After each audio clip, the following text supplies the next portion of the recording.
जय Hind students. I hope you all are well और आपकी तैयारी अच्छी चल रही होगी। मैं आशीष भंडारी स्वागत करता हूँ आपके चैनल नॉलेज कैंपस में। हम पढ़ रहे थे माइक्रो इकोनॉमिक्स और माइक्रो इकोनॉमिक्स हमारा चैप्टर चल रहा था यूटिलिटी। हिंदी में बोलेंगे इसको उपयोगिता। हमने यूटिलिटी के टाइप्स को पढ़ा था, total utility, marginal utility and average utility. Hindi में उपयोगिता का समझा था, उपयोगिता का अर्थ क्या होता है, कुल उपयोगिता, सीमांत उपयोगिता और औसत उपयोगिता को बारीकी से समझा था। और आज हम पढ़ने वाले हैं उपभोक्ता संतुलन। उपभोक्ता संतुलन मतलब कि कंज्यूमर इक्विलिब्रियम। कब एक कंज्यूमर या फिर एक उपभोक्ता एक एक संतुलित अवस्था में होता है, इक्विलिब्रियम स्टेट में होगा। तो अगर आपने मेरी प्रीवियस वीडियोज़ नहीं देखी है तो आप तो ज़रूर जाके देखिए, और जिससे आपको ये चैप्टर पूरा आपको आराम से समझ में आ जाए। ठीक है, ये सामने आपको फैसिलिटीज़ मिल रही है। जैसे आप क्लास में हमारे जुड़ते हैं तो आपको फैसिलिटी मिलती है, PDF note, comprehensive preparation, mind map, recorded lectures और मेरी पर्सनल गाइडेंस आपको मिलती है। सामने आपको मेरे मिल रही है एजुकेशन क्वालिफिकेशन। ग्रेजुएशन कर रखा है मैंने दिल्ली यूनिवर्सिटी से, पोस्ट ग्रेजुएशन कर रहा हूँ मैं अलीगढ़ मुस्लिम यूनिवर्सिटी से, और 5 ईयर एक्सपीरियंस है मुझे टीचिंग लाइन का। तो चलिए स्टार्ट करते हैं। तो हमने कल पढ़ा था घटती सीमांत उपयोगिता का नियम, law of diminishing marginal utility. इस लॉ में क्या था, हमने से चीज़ समझी थी क्या, जैसे जैसे हम क्या कहते हैं किसी भी चीज़ को यूज़ करते हैं या उपभोग करते हैं या उसका कंजम्पशन करते हैं तो उससे मिलने वाली जो हमारी मार्जिनल यूटिलिटी होती है, उपयोगिता होती है, वो क्या होती है, घटती जाती है।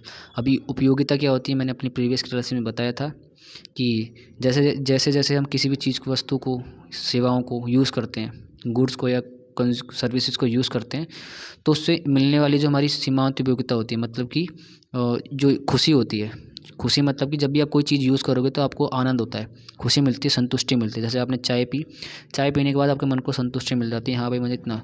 तो इकोनॉमिक्स के अंदर, माइक्रो इकोनॉमिक्स का खासकर, उसी यूटिलिटी को हम किस में मापते हैं, उसी उपयोगिता को, उसी खुशी को हम किस में नापेंगे, उपयोगिता के अंदर। ठीक है, इसको न्यूमेरिक टर्म्स दे देते हैं, जैसे 50, 40। जैसे मान के चलो अगर आपने 1 कप चाय पिया तो मान के चलिए आपको कितनी खुशी मिली, 50। उसी 50 को हम न्यूमेरिक टर्म में क्या बोलेंगे, 50 यूटिल्स या 50 उपयोगिता मिली। दूसरी कप चाय पी तो आपको कितनी मिली, 40। तीसरी कप चाय पीते हो कितनी मिली, 30। और चौथा कप जैसे आप चाय पीते हो उसको आपको कितनी यूटिलिटी मिली, 20। आपने एक चीज़, कॉमन चीज़ यहाँ पे देख रही होगी कि जो आपकी उपयोगिता है, जो खुशी है, जो आपको आनंद था, धीरे धीरे करके घटते जा रहा है। जैसे आप एक अगली कप चाय पीते हो, क्यों, इसको हम एक एग्जांपल के थ्रू समझने का प्रयास करते हैं। मान के चलिए आपके पास 7 कप चाय हैं, ठीक है, 7 नहीं 4 कप चाय लीजिए। पहला कप आप चाय पीते हैं तो जो पहले कप चाय पीने के बाद जो आपको आनंद आएगा, ठीक है, वो बहुत अच्छा होगा। फिर उसी लगातार आप क्या करना है, दूसरा कप चाय पीजिएगा। जो आपको पहले कप में जो मज़ा आया होगा वो आपको दूसरे कप में मज़ा नहीं आएगा उतना। ये कॉमन सा रूल है, दिमाग है। फिर आप तीसरा कप पीजिएगा। तीसरे कप में क्या होगा, आपको जितना आनंद आया, इतना मज़ा आया होगा, आनंद मिला होगा, संतुष्टि मिली होगी, सेटिस्फिकेशन मिला होगा, उतना जो तीसरे में जो मिला है वो कम होगा और जो दूसरे में मिला वो ज़्यादा होगा। ऐसे ही अगर आप चौथा कप पीते हो तो चौथा कप क्या होगा, तीसरे की तुलना में कम ही होगा। सेटिस्फिकेशन जो होगी, आपका आनंद जो होगा, खुशी होगी, वो कम होगी। क्यों, समय के साथ साथ जब आप किसी चीज़ को यूज़ करते हो तो उसको आप में क्या होता है, उसमें उसकी उपयोगिता क्या होती है, घटती जाती है। मतलब कि उससे जो आपको आनंद मिल रहा होता है वो घटता जाता है। क्यों, आप उससे चीज़ों से उबना शुरू कर देते हो। ठीक है, तो घटती सीमांत उपयोगिता कुछ नहीं है, एक यूनिवर्सल लॉ है, आपको समझा हो, पता होना चाहिए। जब भी आप किसी चीज़ को लगातार यूज़ करते हो तो आप जो उससे आपको मज़ा आ रहा होता है, खुशी मिल रही होती है, वो घटती जाती है। ठीक है, तो यही रूल था और कुछ नहीं था।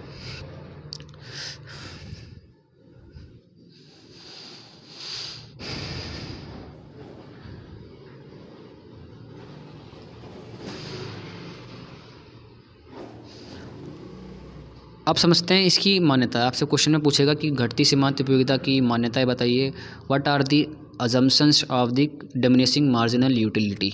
ये बोलेगा आपसे कि आपको अजम्पशंस बतानी है कि घटती सीमांत उपयोगिता की क्या अजम्पशंस हैं। तो समझ लेते हैं, हिंदी इंग्लिश दोनों में समझेंगे हम। Consumer is rational person who want to get maximum satisfaction from his limited income। भोक्ता विवेकशील व्यक्ति है जो अपनी सीमित आय से अधिकतम संतुष्टि प्राप्त करना चाहता है। ठीक है, मतलब कि कंज्यूमर क्या होता है, कंज्यूमर एक ऐसा व्यक्ति होता है, एक ऐसा इंसान होता है जिसकी इनकम क्या है, लिमिटेड है, और वो चाहता है उस इनकम को ऐसा यूज़ करे, उसको क्या मिले, मैक्सिमम संतुष्टि मिले या फिर सेटिस्फिकेशन मिले, मतलब कि जहाँ वो पैसा लगा रहा है उसको वेस्ट ना जाए। ठीक है, दूसरा इसका अजम्पशन है कि unit consumed are measured in utils like 50, 40 and 30।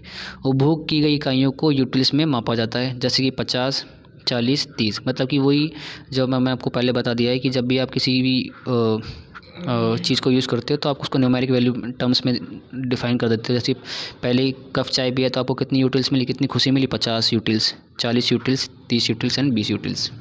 ठीक है, उपभोक्ता को बाजार स्थिति का पूर्ण ज्ञान है, मतलब consumer has complete knowledge of market situation. Fourth one है आपकी कंज्यूम्ड और आर सिमिलर, मतलब कि उपभोग की गई जितनी भी इकाइयाँ होती है वो क्या होती है, एक समान होती है। कहने का मतलब यहाँ पर है कि अगर आप चाय पी रहे हो तो ऐसा नहीं होगा कि बीच में आप क्या कर लो, कॉफ़ी पीना शुरू कर दो। जो हम law of diminishing margin utility को जब समझते हैं, ये तभी काम करता है जब आप क्या कहते हैं, जो आपकी कंजम्पशन प्रोसेस क्या होती है वो कंटिन्यूस होनी चाहिए। कंटिन्यूस मतलब कि लगातार, और इस जो चीज़ आप यूज़ कर रहे हो वो वही होनी चाहिए। ऐसा नहीं है जब पहले आप चाय पी रहे हो तो आप कॉफ़ी पीना शुरू कर दो। लास्ट है आपका the process of consumption must be continuous. ठीक है, वही आपको पता है कि उपभोग की प्रक्रिया क्या होनी चाहिए, लगातार होनी चाहिए। ऐसा नहीं कि आपने एक कप आप पिया और आज पिया और एक कप बाद रोज़ पी रहे हो, मतलब कि अगले दिन पी रहे हो। तो जो डिफरेंस आएगा इससे क्या होगा, आपकी जो यूटिलिटी, जो आपकी डिमिनिशिंग मार्जिन यूटिलिटी, वहाँ पे क्या होता है, फेल हो जाएगा।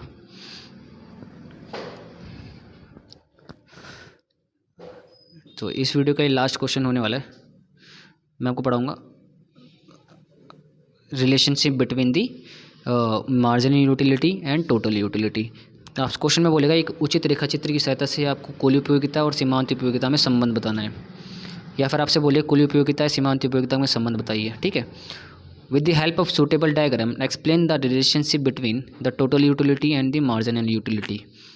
ठीक है, तो relationship between total utility and marginal utility को हम समझते हैं। जैसे ही अगर आपसे क्वेश्चन ये पूछेगा कि यूटिलिटी में आप मार्जिनल यूटिलिटी या फिर आपको टोटल यूटिलिटी में आपको रिलेशन बताना है, तो आपको सबसे पहले जब एग्जाम में क्वेश्चन लिखोगे सबसे पहले आपको डिफिनेशन लिखनी पड़ेगी, जिसके बारे में पूछा किसके बारे में इस क्वेश्चन के अंदर, टोटल यूटिलिटी मतलब कि कुल उपयोगिता के बारे में, और सीमांत उपयोगिता अर्थात मार्जिनल यूटिलिटी के बारे में। तो सबसे पहले इनकी डेफिनेशन लिख रही होगी, सामने आपको डेफिनेशन लिख रखी है, आप पढ़ सकते हो।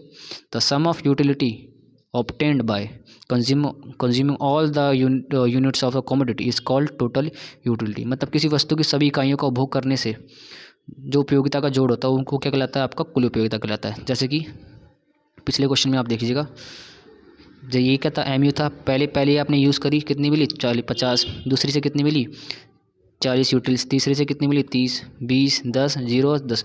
जब इन सबको जोड़ दोगे तो आपकी क्या आ जाएगी, आपकी आ जाएगी टोटल यूटिलिटी। ठीक है, सीमांत उपयोगिता क्या होती है, the change in the total utility caused by consuming an additional unit of a commodity is called marginal utility. सीमांत उपयोगिता वस्तु की अतिरिक्त इकाई का उपभोग करने से कुल उपयोगिता में जो परिवर्तन आता है उसे हम कहते हैं सीमांत उपयोगिता। इसका छोटा सा फॉर्मूला होता है, मार्जिनल यूटिलिटी